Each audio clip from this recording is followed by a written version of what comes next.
اعوذ باللہ من الشیطان الرجیم بسم اللہ الرحمن الرحیم اللہم صلی علی محمد وآل محمد وعجل فرج آل محمد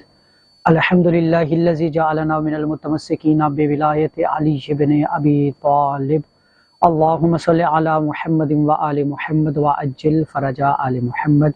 السلام علیکم ورحمۃ اللہ وبرکاتہ۔ یا علی علیہ السلام مدد۔ معزز ناظرین، میں سید اولاد حسین نقوی النجفی عرض کربلا ٹی وی کی جانب سے پروگرام سفینۃ النجات کی 19ویں نشست میں کربلا معلیٰ سے حاضر خدمت ہوں۔ جیسا کہ آپ جانتے ہیں کہ ہم اپنی سابقہ نشست میں حرم حضرت ابو الفضل العباس علمدار کربلا علیہ السلام کے مرکزی داخلی 3 ابواب باب امام علی ہادی النقی علیہ السلام، باب امام محمد تقی جواد علیہ السلام اور باب امام موسیٰ کاظم علیہ السلام پر گفتگو کر چکے ہیں۔ آج کا بھی ہمارا موضوع مولا عباس علیہ السلام کے 3 مرکزی داخلی ابواب باب امام صاحب الزمان اجل اللہ تعالی فرجہ الشریف، باب امام حسین علیہ السلام اور باب امام حسن علیہ السلام پر ہے، اور یہ تینوں ابواب بین الحرمین کی جانب کھلتے ہیں۔ ناظرین، حرم مولا عباس علیہ السلام کا 7واں دروازہ باب امام صاحب الزمان اجل اللہ تعالی فرجہ الشریف امام زمان اجل اللہ تعالی فرجہ الشریف کے نام کے ساتھ منسوب ہے۔ صاحب الزمان کا مطلب یعنی اپنے زمانے کے امام علیہ السلام، یعنی امام زمان اجل اللہ تعالی فرجہ الشریف۔ اس دروازے پر ایک سلام، السلام علیکہ یمن وفا ببیعتہ تحریر ہے، یعنی اے اپنی بیعت سے وفا کرنے والے، آپ پر میرا سلام ہو۔ ناظرین، میدان کربلا میں تمام شہداء کو امتحان سے گزرنا پڑا، لیکن مولا عباس علیہ السلام وہ باوفا لشکر امام حسین علیہ السلام ہے کہ جن کے بارے میں مقتل کی کتب نے لکھا ہے کہ 3 بار یا 3 بار سے زیادہ مولا عباس علیہ السلام کو امتحان سے گزرنا پڑا، لیکن ہر بار مولا عباس علیہ السلام نے مولا امام حسین ابن رسول اللہ صلی اللہ علیہ وآلہ وسلم پر شہید ہونا پسند کیا، لیکن امام حسین علیہ السلام کا ساتھ چھوڑنا گوارا نہ کیا۔ اور ان واقعات میں سے ایک مختصر سا واقعہ بیان کرتا ہوں۔ شب عاشور شمر ملاؤن اپنے چند ساتھیوں کے ساتھ کہ جن کا تعلق بنی کلاب خاندان کے ساتھ تھا، خیام امام حسین علیہ السلام کے پاس آیا،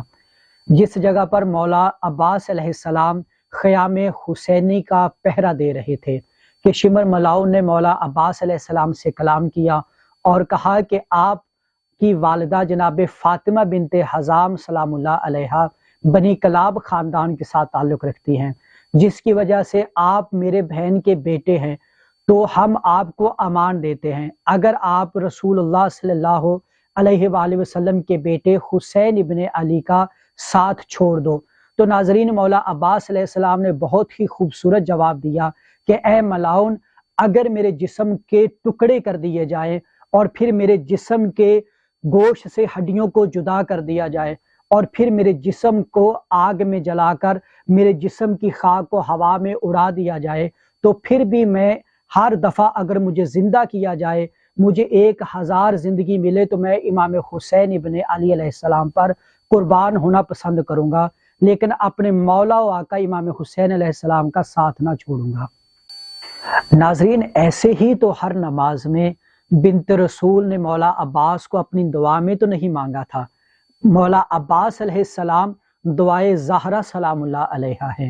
اور امام علی علیہ السلام نے اپنی شب شہادت اپنی آخری وصیت میں امام حسن اور امام حسین علیہ السلام کے ہوتے ہوئے اپنی بیٹی سیدہ زینب کبریٰ سلام اللہ علیہا کا حضرت عباس کو کفیل بنا دیا تھا۔ کفیل کا مطلب کفالت کرنے والا ہوتا ہے، اور کیا کہنے ہیں اس شہزادے کے کہ حسن اور حسین جیسے شہزادوں کے ہوتے ہوئے بنت علی کا کفیل بن جانا یہ حضرت عباس کو ہی زیب دیتا ہے۔ یہ باب حضرت امام زمان اجل اللہ تعالی فرجہ الشریف کے نام سے منسوب ہے اور مستورات کے داخلے کے لیے مختص ہے، اور یہ باب مولا عباس علیہ السلام کی ذریعہ مبارک کے سر کی جانب بین الحرمین میں کھلتا ہے۔ ناظرین، مولا عباس علیہ السلام کے حرم مطہر کا 8واں دروازہ باب امام حسین علیہ السلام ہے۔ یہ باب حضرت امام حسین علیہ السلام کے حرم مطہر کی جانب کھلتا ہے۔ اسی وجہ سے اس باب کو باب امام حسین علیہ السلام کہتے ہیں۔ اس باب پر ایک سلام السلام علیکہ یمن مضی علی بصیرۃ من امرہ تحریر ہے، یعنی اے ہر کام میں بصیرت اختیار کرنے والے، آپ پر میرا سلام ہو۔ ناظرین، حرم مولا عباس علیہ السلام کے نام مرکزی داخلی دروازے کا نام باب امام حسن علیہ السلام ہے، جو کہ بین الحرمین میں کھلتا ہے۔ اس پر ایک سلام السلام علیکہ یابن امیر المؤمنین علیہ السلام تحریر ہے، یعنی اے مومنوں کے امیر کے بیٹے، آپ پر میرا سلام ہو۔ ماہ محرم میں جب ایام عزا کے جلوس مولا عباس علیہ السلام کے حرم مطہر میں باب قبلہ سے داخل ہوتے ہیں تو اسی باب امام حسن علیہ السلام سے نکل کر بین الحرمین سے حرم امام حسین علیہ السلام کے باب الشہداء سے حرم امام حسین علیہ السلام میں داخل ہوتے ہیں۔ ناظرین، یہ تھی ہماری آج کی حرم مولا عباس علیہ السلام پر 5ویں نشست۔ اگلی نشست کے لیے ہمیں اجازت دیں۔ اللہ حافظ و ناصر، والسلام۔